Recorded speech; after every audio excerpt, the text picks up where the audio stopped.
Eu me lembro que quando eu era criança, a minha avó, ela morava numa casa que era assim, uma casa térrea. Quando você entrava na casa, tinha um portãozinho, você entrava, passava um corredor, e aí tinha uma porta grande, uma porta pesada. Você passava dessa porta, e aí você estava na sala. Bem na frente, do outro lado da sala, tinha uma janela grande, que era baixinha. Da janela dava para pular para o quintal, e do quintal de volta para a sala. Se quisesse ir para o quintal pela porta, tinha que ir para uma porta que ficava do lado da janela, atravessar a cozinha, passar pelo banheiro, que ficava num corredorzinho, e aí sim você estava na porta que ia dar no quintal. Eu adorava ficar no quintal. Eu ficava ali com a minha motoquinha, pedalando. Ela era uma motoquinha rosa com as rodas azuis. De plástico mesmo.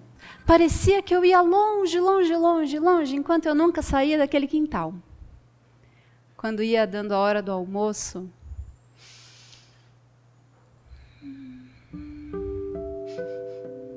aquele cheirinho de arroz, feijão, frango frito, carne de panela, linguiça, vagem. Um cheirinho só de comida boa. Logo depois, começava esse cheirinho. Quando o cheirinho inundava a casa inteira, a minha avó me chamava. Josi! Eu? Estava tão entretida pedalando a minha motoquinha, como se eu estivesse indo para mundos diversos, andando ali em círculos, que eu nem prestava atenção. Continuava ali, pedalando. A minha avó, ela pegava, fazia um prato de comida, ia até a sala. Na sala tinha uma mesa redonda, que tomava quase a sala inteira. Daí, ela colocava o prato de comida naquela mesa redonda e colocava a bengalinha dela pendurada na mesa, ou na cadeira, ou numa cômoda que tinha ali. E aí ela me chamava. Josi, vem aqui. A gente faz uma negociação. Você pode ficar aqui na janela, que você pode sair a hora que você quiser e pedalar mais um pouquinho, mas aí a gente vai conversando. Eu ia. Então, eu sentava ali na janela e a minha avó me contava histórias. Ela me contava histórias de todos os tipos. A minha avó me contava histórias da família, me contava histórias de parentes que eu nunca conheci, me contava histórias de gente que eu nunca vi, de gente que eu conheci depois de grande. Ela me contava histórias de quando ela era nova, histórias de princesas, de dragões. Me contava histórias de todo tipo. E tinha uma característica, uma coisa nas histórias da minha avó. As mulheres das histórias da minha avó eram sempre mulheres fortes, mulheres que faziam a diferença no mundo, mulheres especiais, mulheres que faziam a diferença onde elas estivessem, faziam e aconteciam. As princesas, elas não eram para bonito, as princesas, elas faziam coisas no reino que realmente eram significativas.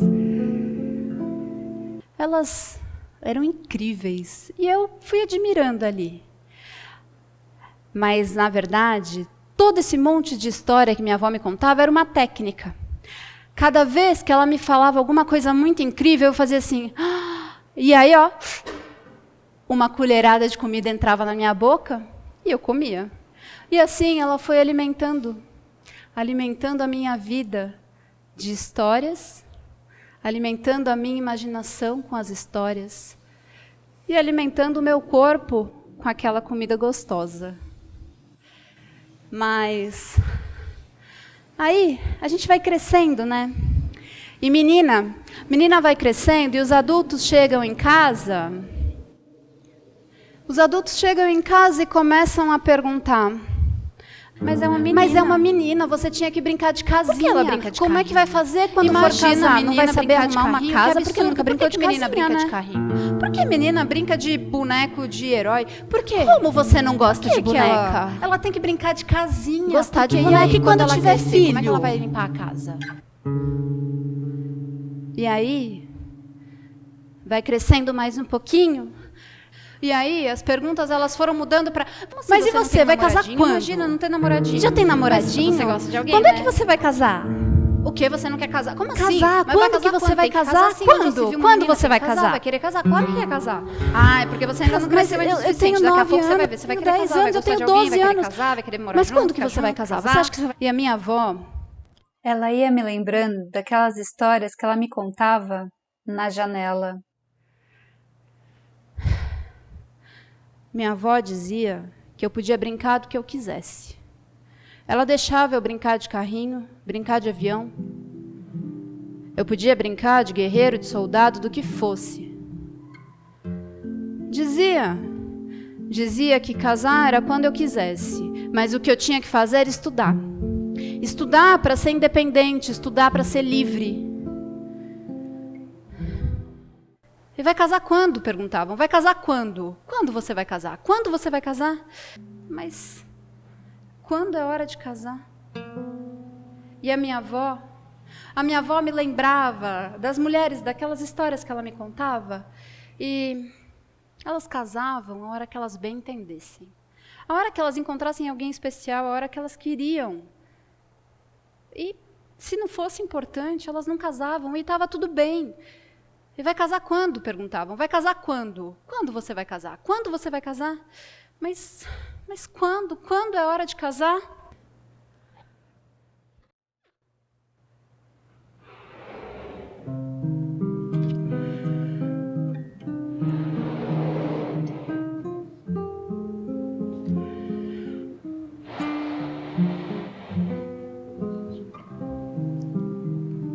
Vai casar quando? Mas quando é hora de casar? Quando? Quando? Quando você vai casar? Menina, você já não tem um namorado ainda? Como assim? Mas você gosta de alguém, né? Com certeza você gosta de alguém. Vai casar quando? E minha avó me dizia que era...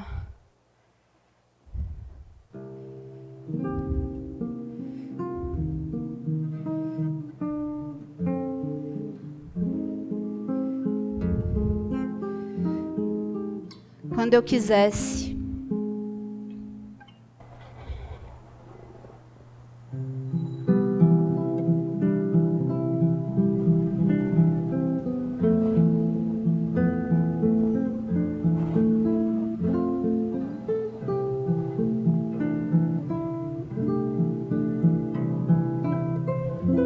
Quando encontrasse alguém especial.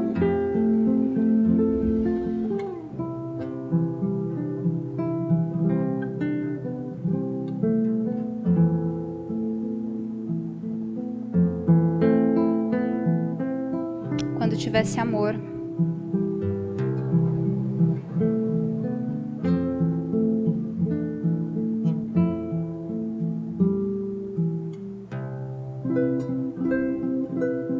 Se os dois desejassem.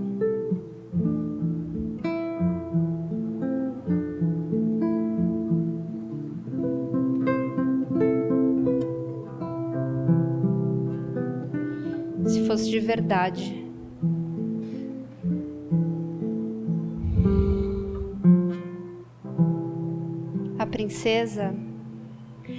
A princesa acreditava nisso tudo. Que ela se casaria quando encontrasse alguém especial, que seria na hora que ela quisesse, quando o coração dela desejasse, o coração dos dois, que tivesse amor e que fosse de verdade. A princesa acreditava nisso tudo, mas o rei, não. E naquela noite, naquela noite, na mesa de jantar, o rei olhou para a princesa e disse: amanhã de manhã você esteja pronta, porque amanhã de manhã o rei das terras do norte estará aqui com toda a sua comitiva, e você está prometida a ele, você vai se casar. A princesa, no primeiro momento, ficou em choque. Então ela disse: mas pai, eu nem conheço o rei das terras do norte, e se ele for um louco, se ele for grosseiro, se ele for agressivo, se eu não gostar dele? Não importa, amanhã você se casa. Mas pai, eu não queria me casar agora. Minha filha, o casamento seu com o rei das terras do norte é essencial e importantíssimo para o nosso reino. A junção de vocês dois fará com que ele traga para nós os seus animais, sua comitiva real, também os seus guardas, a guarda real tão forte das terras do norte.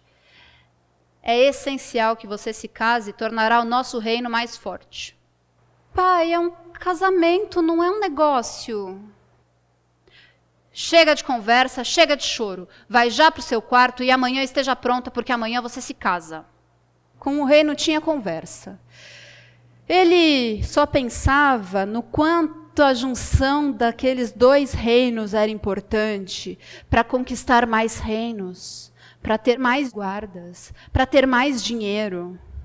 Ele só pensava no quanto a junção dos dois reinos era importante para ele. E ele não se importava exatamente com o que a princesa queria saber. A princesa, percebendo que não tinha argumento, a princesa foi para o quarto dela. Isso logo depois do rei lhe dizer: minha filha, eu já disse que você se casa amanhã, e ponto final. Agora, vá para o seu quarto, arrume suas coisas, pode inclusive arrumar a bagagem, porque amanhã você vai embora para as terras do norte com o rei das terras do norte. A princesa foi.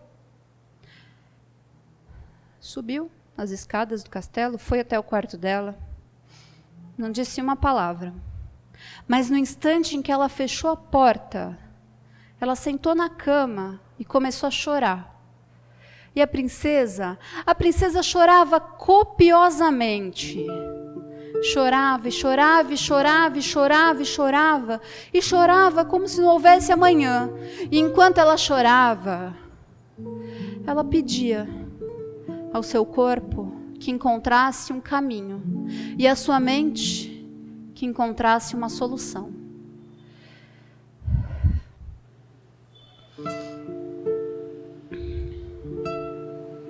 De tanto chorar, já esgotada, a princesa caiu na cama, dormindo.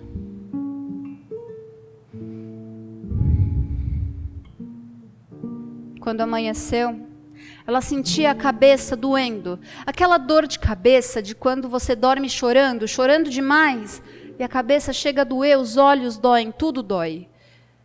Ela levantou e tudo que ela tinha que fazer era arrumar a roupa, colocar uma roupa, umas joias e ir para o tal do casamento. Quando ela chegou no espelho,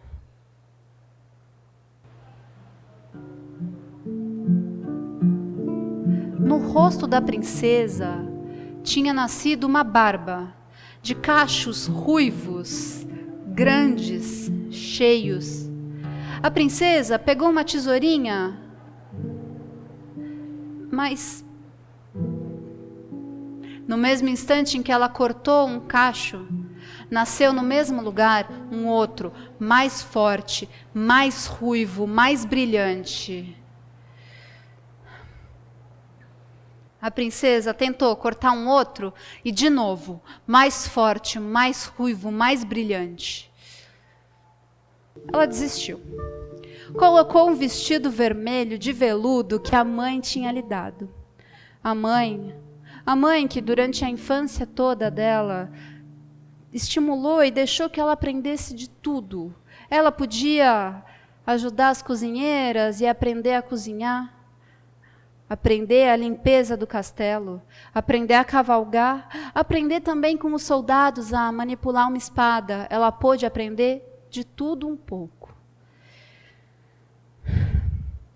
Mas a mãe da princesa, a rainha, tinha morrido. E o último presente tinha sido o vestido vermelho de veludo e um anel que ela colocou. E foi descendo em direção ao salão real onde a comitiva do rei das terras do norte estaria.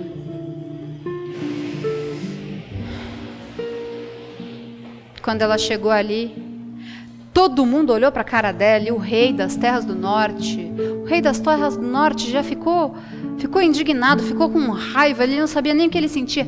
E aí, ele olhou para o rei, pai da princesa, e lhe disse: essa é a princesa? Não, essa não é a princesa que vocês me ofereceram. Essa é uma coisa esquisita. Não. Essa não é uma princesa. E o casamento está cancelado. E então, o rei das terras do norte, revoltado com o que aconteceu, pegou as coisas dele, pegou a comitiva inteira e foi embora, com os guardas, com a comitiva real, com tudo o que aquele casamento significava para o rei, pai da princesa. O rei, pai da princesa, foi até a filha e tentou puxar aquela barba, achando que era alguma pegadinha. Quando ele viu que era de verdade, ele ficou ainda mais raivoso. Eu não sei o que você fez. E com um sangue nos olhos, parecia, se ele pudesse, ele soltava raio dos olhos. Foi logo dizendo para a princesa: você é uma vergonha para esse reino. Você é uma vergonha para esse castelo. Eu não sei o que você fez, mas tornou-se uma coisa esquisita. Você não é mais minha filha. Pode pegar suas coisas, o que der para você carregar, e sair desse castelo, sair desse reino. Aqui não é seu lugar. Você é uma vergonha para toda a família, uma vergonha para todo mundo. A princesa sabia que discutir com o pai não levava a lugar nenhum. O pai, quando colocava uma ideia na cabeça, não tinha jeito, não tinha conversa. Então, ela subiu. Pegou algumas poucas joias do que dava para ela carregar numa bolsinha pendurada. Foi até o estábulo, pegou um cavalo, o cavalo dela, o cavalo que ela sempre treinou. E foi indo em direção à saída do castelo. Enquanto ela cruzava a ponte que ligava o castelo ao reino, ela via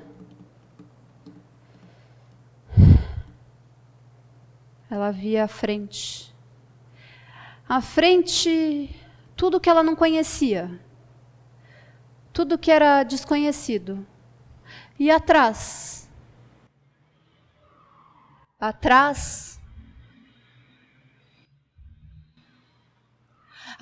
ela deixava tudo o que ela conhecia. Tudo que um dia foi dela. Tudo que ela sabia. Tudo que ela já tinha vivido. À frente, ela não sabia o que seria. O que ela sabia, ela tinha aprendido algumas coisas, afinal a mãe sempre permitiu que ela aprendesse de tudo. Naqueles reinos todos, existiam trabalhos específicos para mulheres, trabalhos específicos para homens. Mulheres podiam ser lavadeiras, cozinheiras, limpadeiras de casa. Elas podiam trabalhar com cuidar. Elas podiam cuidar das crianças, podiam cuidar dos idosos. Já os homens podiam ser carpinteiro, sapateiro, podiam ser soldado, podiam ser padeiro. Eles tinham outras profissões. Eram diferentes. A princesa aprendeu de tudo. E ela foi com seu cavalo, cavalgando pela estrada, até que ela viu as bandeiras de um reino vizinho. Era um reino pequeno.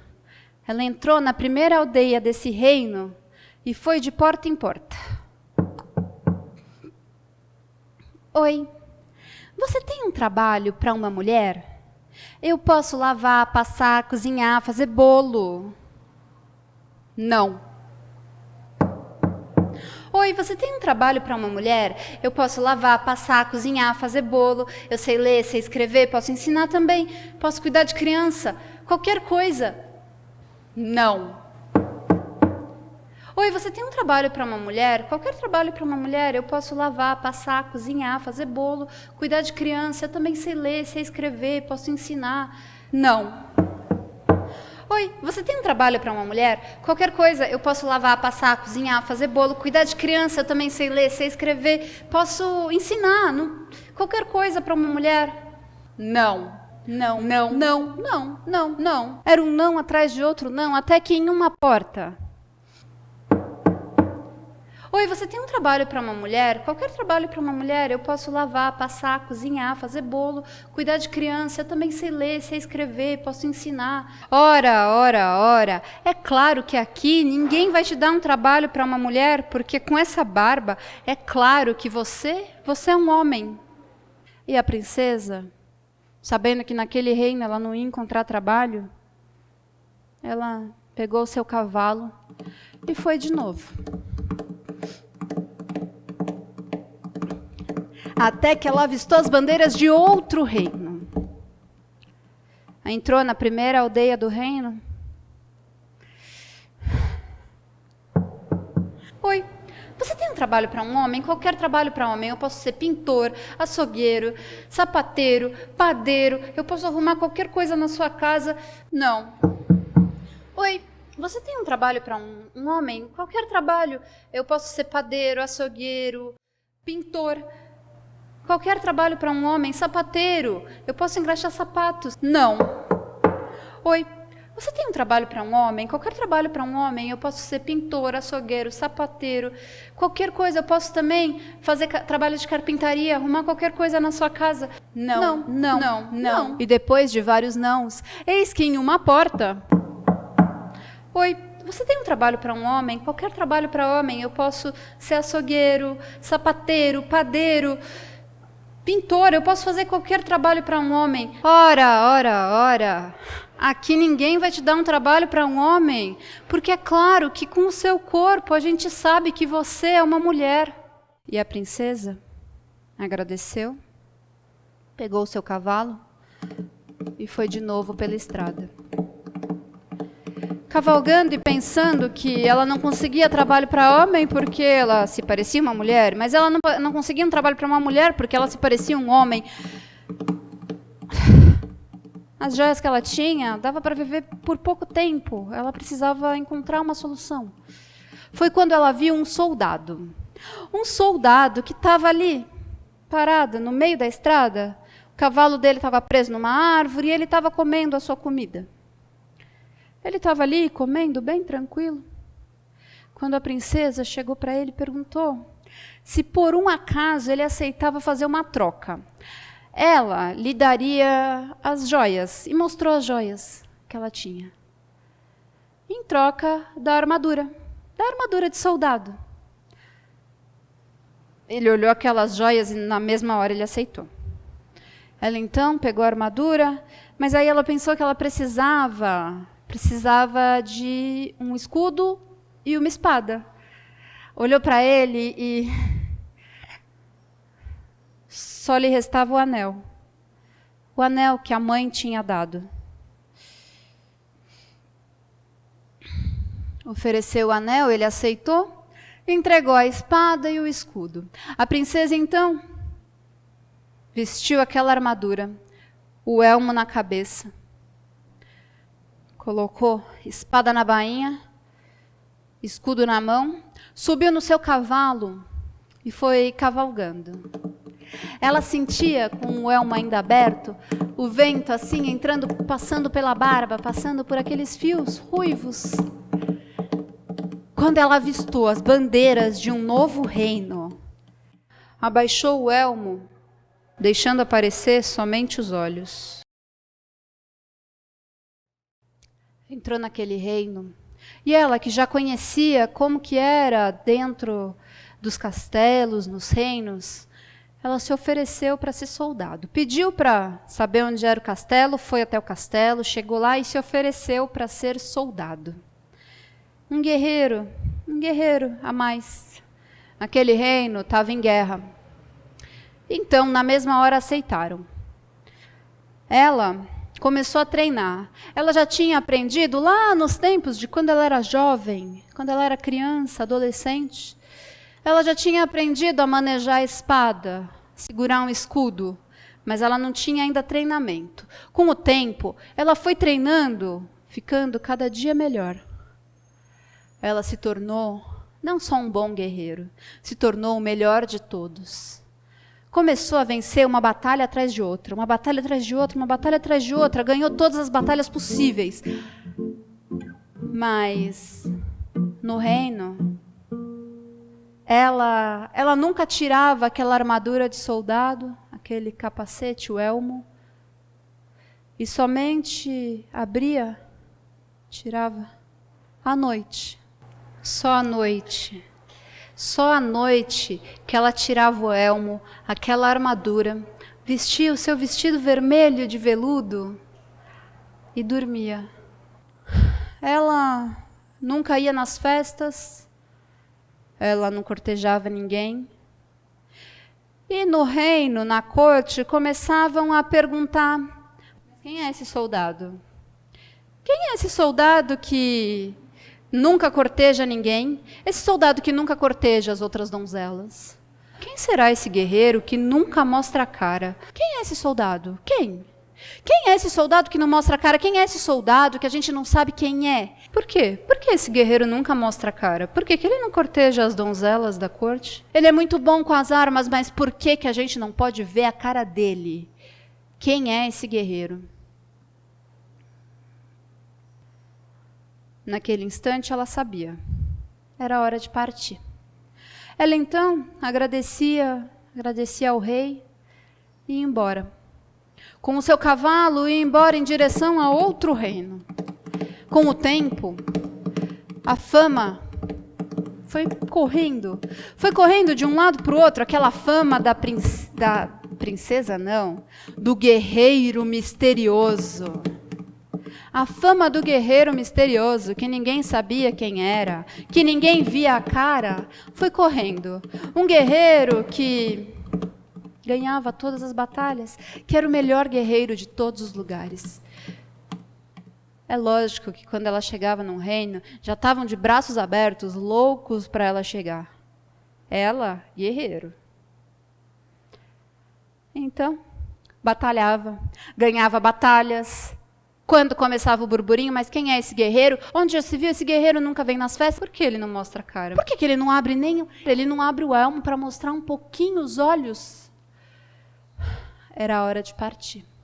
Até que um dia, muitos e muitos reinos depois, o guerreiro misterioso chegou em um reino onde batalhou do lado do príncipe por muitas batalhas. Salvou a vida do príncipe diversas vezes e o príncipe salvou a dela diversas vezes. A princesa guerreiro não queria ir embora daquele reino. O príncipe queria sempre treinar com o guerreiro misterioso, e o guerreiro misterioso também gostava de treinar com o príncipe. Eles conversavam, trocavam confidências, exceto a identidade do guerreiro misterioso. À noite, o guerreiro tornava-se princesa de novo. De volta no seu vestido vermelho de veludo. E na corte começaram a falar, claro, quem é esse guerreiro? E falavam para o príncipe: Mas por acaso você sabe quem é esse guerreiro? Por acaso você tem ideia de quem é esse guerreiro? Você sabe quem é ele? É confiável? Será que dá para confiar nesse guerreiro? Por quê? Ele já te mostrou a identidade dele? Por que ele não mostra a cara? Esse guerreiro é confiável? Será que dá para confiar? O príncipe tentava não escutar aquilo tudo e tentava pensar: não, deve ter um motivo dele, imagina. Alguém na corte já viu esse guerreiro? Por que ele não corteja as donzelas da corte? Por quê? À noite, a princesa pensava que ela tinha que ir embora dali o mais rápido possível, ela precisava, mas ela não queria. de tanto falatório, as pessoas convenceram o príncipe de que ele tinha que dar uma ordem, fazer alguma coisa. Esse guerreiro tinha que mostrar sua identidade, afinal. Então, a primeira medida do príncipe foi pedir para eles se afastarem um pouco. Mas o príncipe não conseguia. Ele queria treinar com aquele guerreiro, ele queria estar junto com aquele guerreiro que ele queria ter perto. Assim, sem motivo. Mas um dia, já não aguentando mais, ele chamou o guerreiro misterioso e lhe disse: eu confio a minha vida em você. Eu confio tudo. Conto meus segredos, eu compartilho de tudo. A gente já venceu diversas batalhas, eu salvei a sua vida, você salvou a minha, mas tem uma coisa. Eu preciso saber quem é você. A princesa, por dentro daquela armadura, sentiu a boca travando, ela não tinha o que dizer. E o príncipe continuou. Eu quero que você se revele, eu preciso disso. Eu quero confiar em você, mas é difícil porque eu não consigo ver o seu rosto, você não mostra o seu rosto. Quem é você?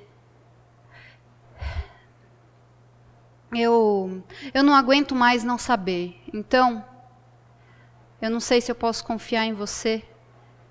Por isso eu vou te dar 5 dias. 5 dias para você decidir se você vai me mostrar quem você é ou se você vai embora. A princesa não tinha muito o que dizer. Então, deu alguns passos para trás, virou as costas e voltou para o quarto. Ali, ela tirou o elmo, tirou aquela armadura e voltou a ser ela, a princesa.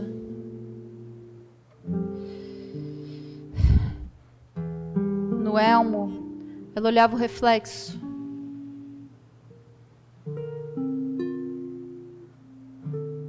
Aquela barba de homem e o corpo de mulher. Imagina, o príncipe jamais ia aceitar ter aquele ser estranho que nem mesmo o pai dela quis.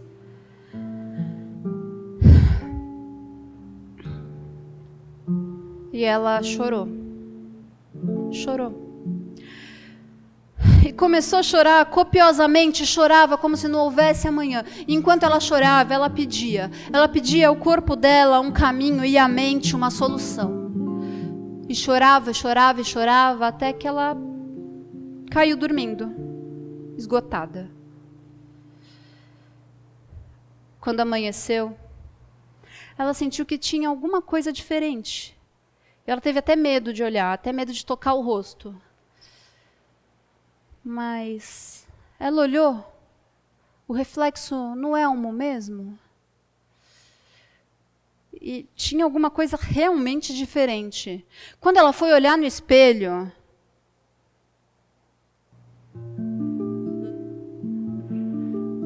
no lugar da barba, tinham rosas. Rosas vermelhas de todos os tamanhos. Botões fechadinhos, pequenininhos e rosas abertas. Ah, muito melhor. Agora, ao invés de uma barba, eu tenho rosa na cara. Além de tudo, agora tem um cheiro. A princesa, ela já não conseguia mais nem chorar. Ela tinha dor de cabeça, dor no corpo, dor nos olhos. Ficou ali no quarto, fechada, sem saber o que fazer. Ela nem notou. Mas no finzinho da tarde, algumas daquelas rosas vermelhas que estavam bem abertas, elas foram ficando de um vermelho escuro. Escuro, forte, denso.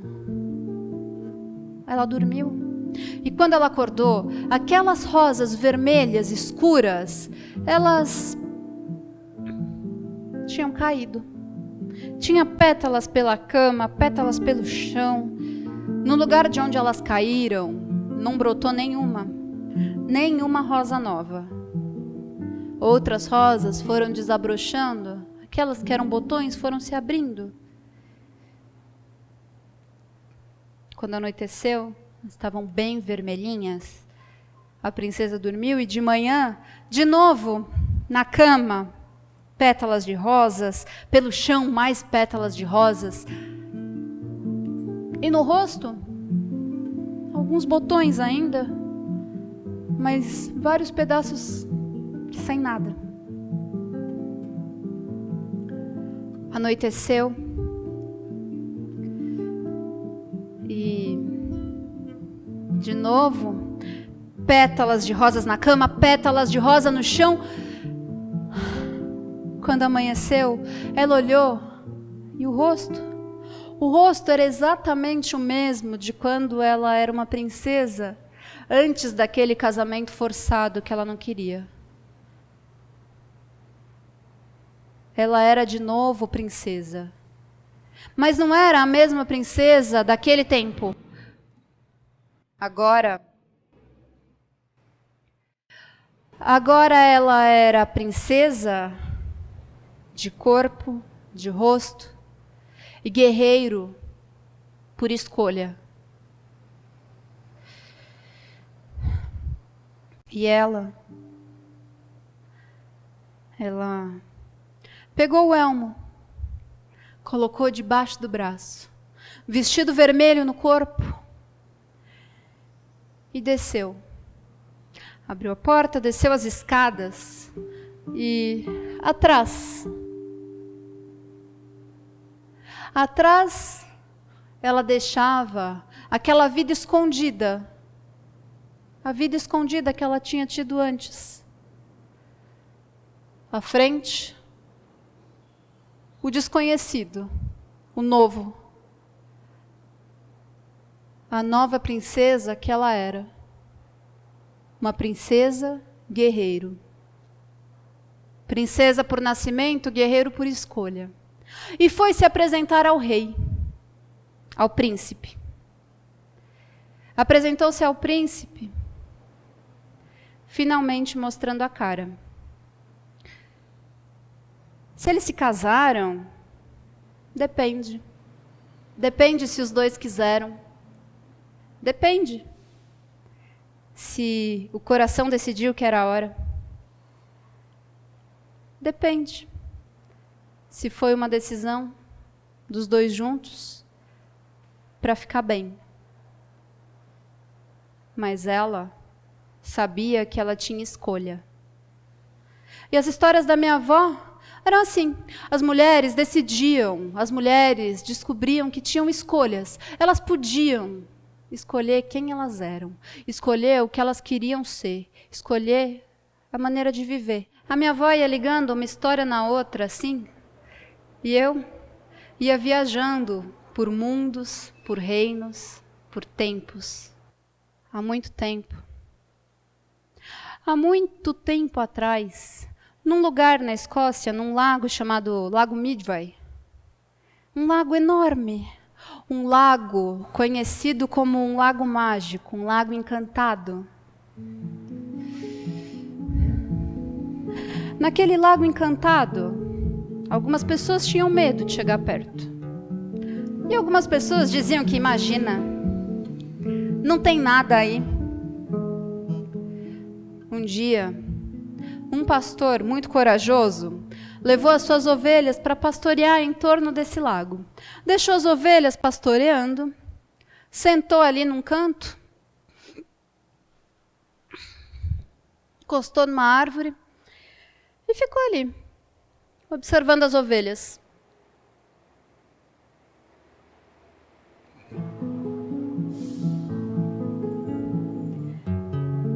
De repente, de dentro do lago, ele nem acreditava no que ele via. De dentro do lago, foram saindo 3 mulheres. Elas começaram a andar. 2 delas foram caminhando, observando as ovelhas. E uma delas uma delas se aproximou um pouquinho mais do pastor.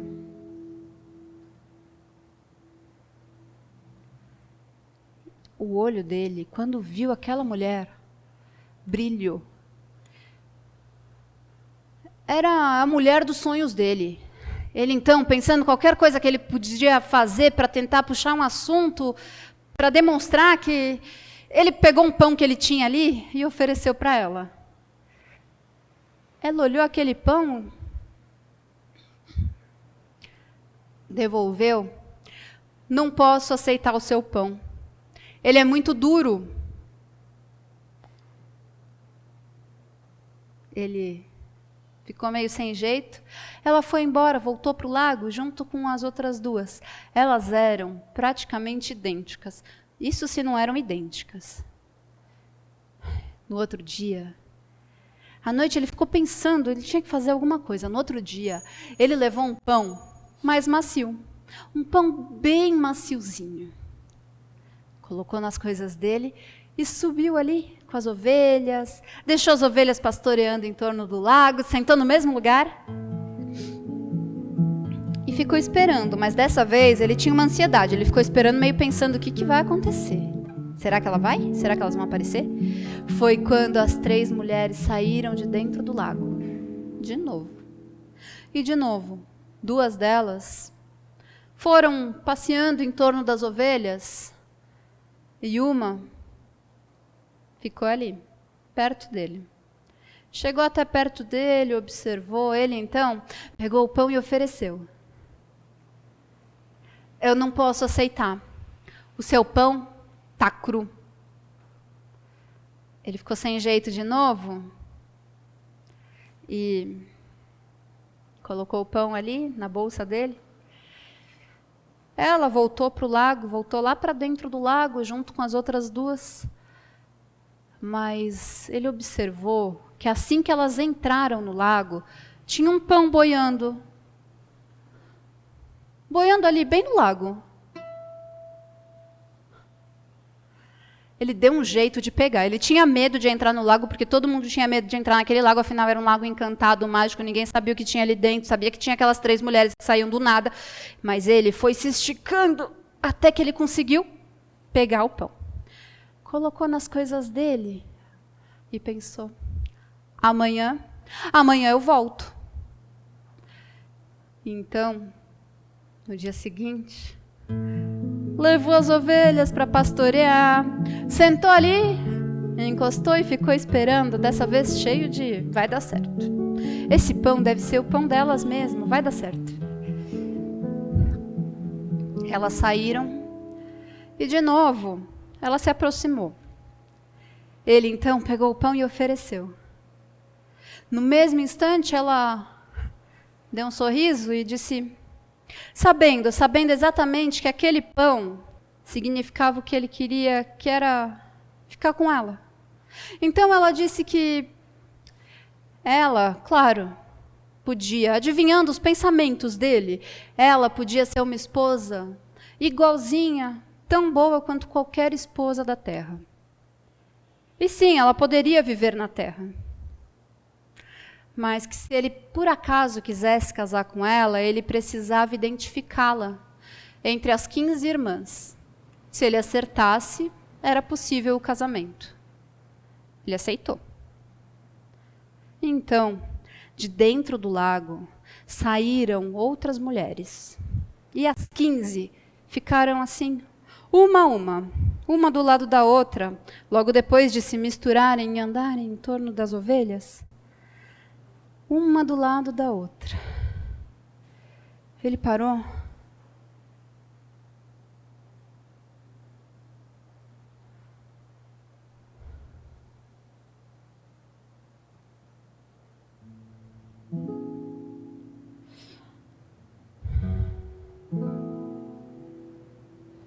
Você.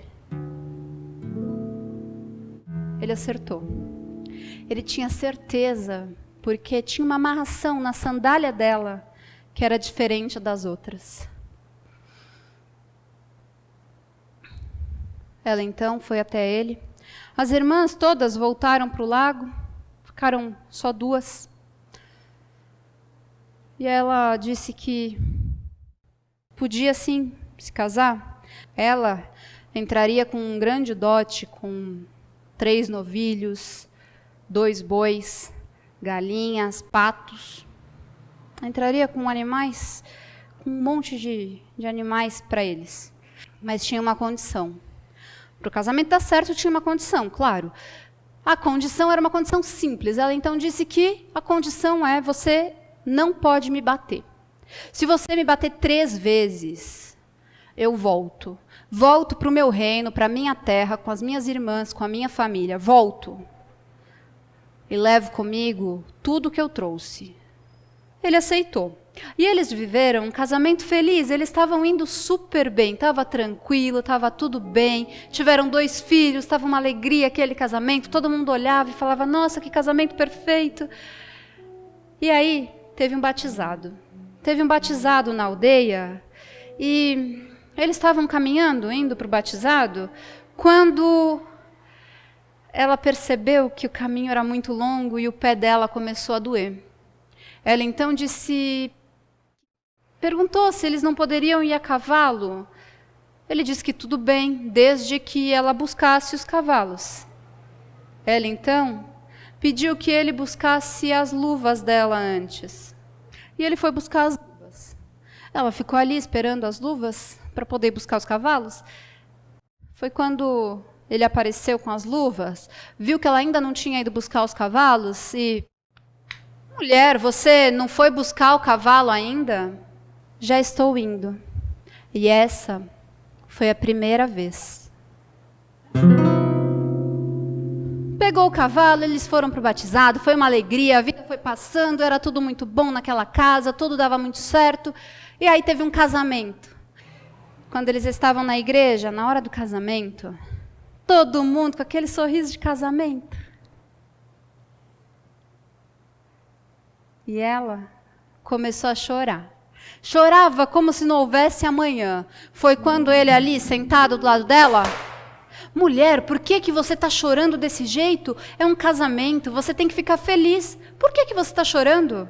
Eu estou chorando? Eu estou chorando porque os problemas dele acabaram de começar. E você? Essa foi a 2ª vez. Ele passou a tomar mais cuidado. Ele foi ficando mais atento desde então. Prestava mais atenção em como ele agia, em tudo. E até que ele estava indo bem. Estava indo tudo bem, estava tranquilo. Mas aí eles foram num velório. O velório de uma pessoa muito querida. Foram no velório e eles estavam ali, todo mundo com aquela cara de velório. Ela olhou o morto no caixão e abriu um sorriso. E abriu um sorriso numa gargalhada e começou a dar risada, feliz da vida. Foi quando ele, de novo nos ombros, só que dessa vez mais forte, ela sentiu até o corpo ir para frente assim: mulher, por que você está rindo desse jeito? A gente está num velório. Eu estou rindo porque os problemas dele acabaram de acabar. E os seus começaram agora. Essa foi a 3ª vez. Ela então começou a entoar um canto, uma melodia, alguma coisa que era alguma melodia desconhecida, devia ser alguma coisa do povo do lago. Ela foi entoando aquilo e caminhando em direção ao lago. Enquanto ela cantava aquilo, os animais que ela tinha levado como dote, começaram a também se movimentar em direção ao lago. Inclusive o novilho, que já estava no gancho, pendurado, para virar um assado no dia seguinte. E o boi, que estava arando a terra, foi carregando arado e tudo, cruzou a cerca, derrubando tudo, voltando para o lago. Ela foi cantarolando aquela melodia do povo do lago, aquela melodia que era encantada, que ninguém conseguia entender ao certo o que dizia aquela melodia. E entrou no lago. No mesmo instante em que ela entrou no lago, os animais todos entraram atrás dela. Contam que até hoje, se você encontrar o Lago Midway, você vai ver que tem uns riscos assim do arado daquele boi. O boi que estava arando a terra e que foi seguindo a dama do lago.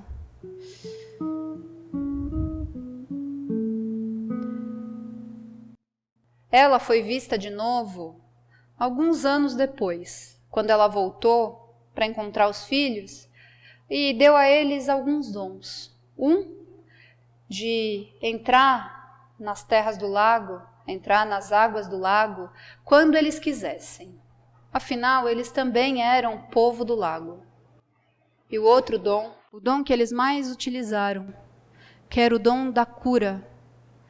E eles passaram a ser conhecidos como os médicos de Midway. As mulheres daquele lugar compreenderam que elas não precisavam aceitar os abusos dentro de casa. E nas histórias da minha avó? Nas histórias da minha avó, as mulheres, elas não eram obrigadas a aceitar alguma coisa simplesmente porque socialmente era aquilo. Elas não eram obrigadas a aceitar o que estava dito que elas tinham que aceitar ou que tinha que ser assim. Elas conheciam os direitos e sabiam exatamente que não podia aceitar qualquer coisa. Na China, muito tempo atrás, existiam duas aldeias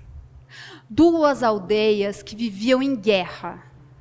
E eles guerreavam já há mais de 1000 anos. Eles guerreavam sem saber o motivo. Eles guerreavam porque os pais deles guerreavam, os avós guerrearam, os tataravós guerreavam, os tataravós guerreavam, os tataravós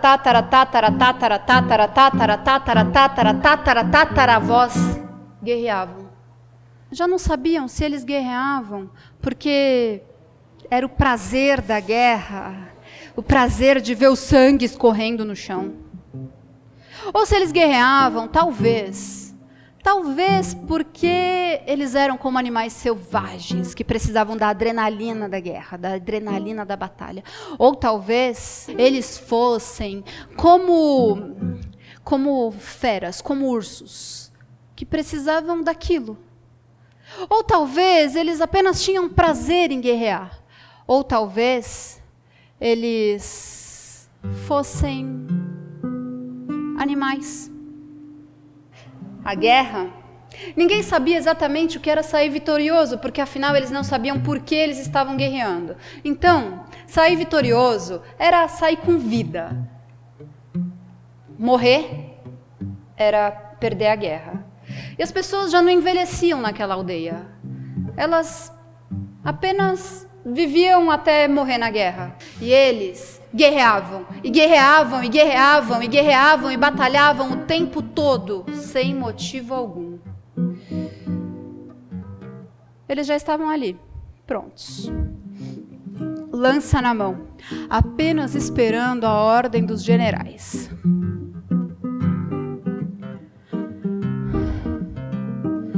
Foi quando, do nada, surgiu uma mulher. Ela tinha vestes leves, esvoaçantes. Não era uma mulher jovem. Tratava-se de uma senhora. Uma senhora. Senhora de extrema beleza e simplicidade. Com calma e tranquilidade movimentava sua saia. Em movimentos rodopiantes girava entre os exércitos. Girava entre as fileiras, rente às lanças afiadas. E calmamente a mulher rodopiava, uma calma que chegava a assustar. Um rodopio, talvez um sinalizar, um mistério que nenhum sabia. sabia explicar. E ali, naquele rodopiar, os braços foram abaixando, as lanças chegando ao solo.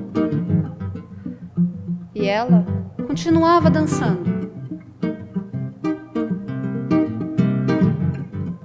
E após um momento de silêncio e choque, os generais, de ambos os lados, começaram a ordenar que aquela mulher saísse do meio do campo de batalha. Ordenavam e ameaçavam-na. E a misteriosa mulher seguiu a rodopiar, a saia seguiu a girar e o corpo seguiu a dançar. E quanto mais os generais ordenavam a retirada, maior era o movimento.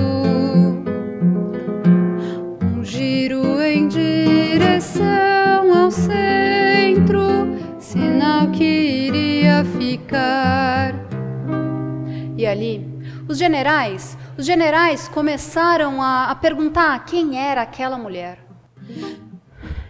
Talvez aquela mulher fosse alguém de outro reino, alguém que eles não podiam fazer nada. Um giro em direção ao centro, sinal que iria ficar. Eles começaram a perguntar se por um acaso alguém conhecia aquela mulher. Talvez ela fosse mensageira de algum outro reino, de alguma outra aldeia. Foi quando, de repente, um camponês, soldado, jovem, disse: Não. Essa mulher, ela é uma camponesa da nossa aldeia. Ela mora perto da minha casa e o marido dela, a família do marido dela é da outra aldeia, dos oponentes. Um giro em direção ao centro, sinal que iria ficar. E aí eles começaram a tentar entender o que aquela mulher estava fazendo ali no meio do campo de batalha, ela que não era ninguém. Foi quando um dos soldados mais velhos, um dos poucos que tinha conseguido sobreviver a algumas batalhas, disse: existe uma lei antiga que diz que na iminência de uma guerra, depois que eles definem os limites, os homens não ousam chegar nem perto da região definida como limite. Mas as mulheres, elas são tomadas de uma coragem, de uma força que eles não sabem nem de onde elas tiram. E aí, elas entram ali e cruzam de uma aldeia a outra, em busca de remédios, em busca de água, em busca de alimento, do que for necessário. Giro em direção ao centro, sinal que iria ficar.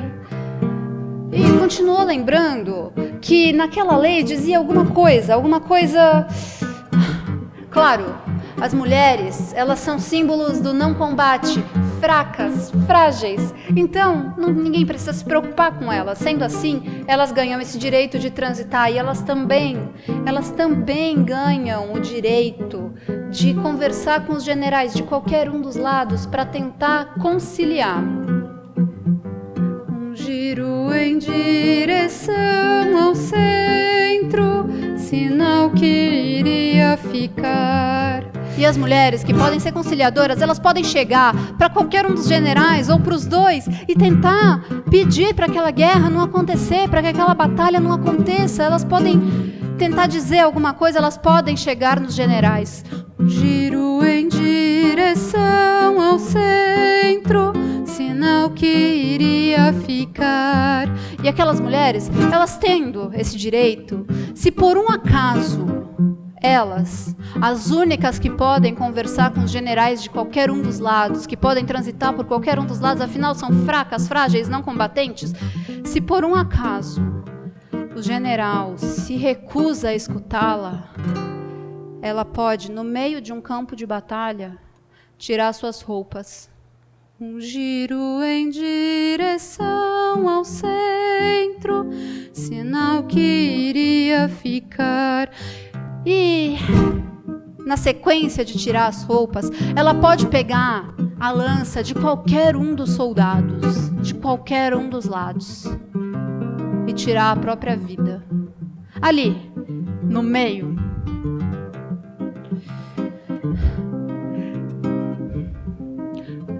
Os soldados do lado dela, do lado da família dela, eles podem se rebelar e podem invadir o outro campo de batalha independente de qualquer ordem, podem invadir a outra aldeia independente de qualquer norma.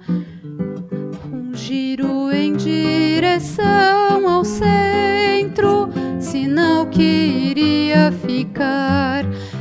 E aí, quando ela tira a própria vida, a família dela, os soldados que sejam da família dela, eles podem invadir o outro campo de batalha, eles podem criar o caos, sem problema nenhum, por conta da honra daquela mulher que não foi escutada. Um giro em direção ao centro, sinal que iria ficar. Então, os generais, com medo do que aquela mulher ia fazer, do que ia acontecer, eles tentavam entender se ela ia falar com algum deles. E ela continuava ali, girando e girando e girando. E pela primeira vez, aqueles soldados, aqueles generais, aqueles guerreiros todos, se colocaram a pensar. Por que eles estavam brigando? Qual era o problema deles com a aldeia vizinha? Qual era o motivo daquela guerra? E eles descobriram, pela primeira vez, que eles estavam guerreando por nada, que não existia um motivo, e que eles estavam ali perdendo tempo, perdendo a vida deles por nada. Perceberam pela primeira vez que ao invés de ficar ali guerreando, vendo sangue sendo jorrado para todos os lados, perceberam que pela primeira vez eles podiam pensar. Um giro em direção ao centro, sinal que iria ficar. E ali, eles começaram a pensar que eles perdiam tempo e a vida deles ao invés de estudar, de aprender, de desenvolver a ciência, de desenvolver pesquisas, coisas que fossem úteis realmente para aquele grupo, para aquela sociedade toda. Um giro em direção ao centro, sinal que iria ficar. E aí, eles perceberam que deveriam, sim, acabar com aquela batalha que era gratuita, era sem motivo nenhum, e investir de verdade o tempo deles e o conhecimento deles em estudar, evoluir a ciência, vacina, em tornar-se melhor, em viver melhor e tornar aquela comunidade um lugar melhor de se viver. Giro em direção ao centro, sinal que iria ficar. E ali, os generais, pela primeira vez, de ambos os lados, olharam-se e, sem dizer uma palavra, bateram em retirada. Os soldados também. Um giro em direção ao centro, sinal que iria ficar. E ela continua ali, dançando, girando por todos os lados, onde pela primeira vez a relva verdinha não tinha se transformado em um campo de batalha sangrento. E assim, aquela mulher, fraca, não combatente, símbolo de fragilidade, colocou fim a uma guerra. Um giro em direção ao centro, sinal que iria ficar.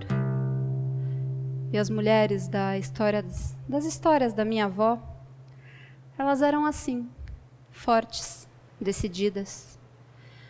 Entravam onde elas tinham que entrar, sem medo. Eram mulheres que sabiam o que queriam, mulheres que colocavam fim a uma guerra. Eram mulheres.